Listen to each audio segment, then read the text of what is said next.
বাচ্চাটা আমি আমার স্বামীর কোলে দিতে পারি না, যে দেখো তোমার বাচ্চা।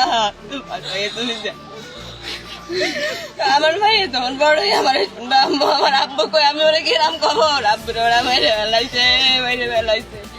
আমার স্বামী যদি ওকে টাকা নিয়ে খাতো তাও মনটা বুঝ দিতে পারতাম, পরের টাকা নিয়ে খাইতে শোধ করতে পারি না, ওরা মেরে হেলাইছে। কিন্তু আমাকে পাওনাটা দিতে কই আমার স্বামী ওরা কিরাম মানলো, দিতে কয়ে কিরাম মানলো। আমার জানের বদলে জান চাই, জানের বদলে জান চাই। আমার তো ওরা ফিরে আসে, আমার স্বামীর তো আমি আর ফিরে পাবো না। আমার যা হারাইছে তা তো হারাইছে, আমার সংসার ভেঙে গেছে।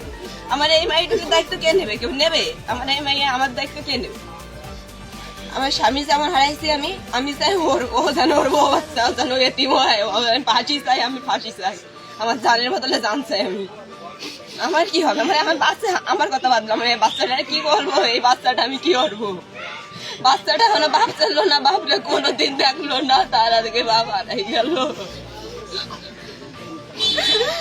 আপনার কাছে জোড়াত করে অনুরোধ, আপনারা এদের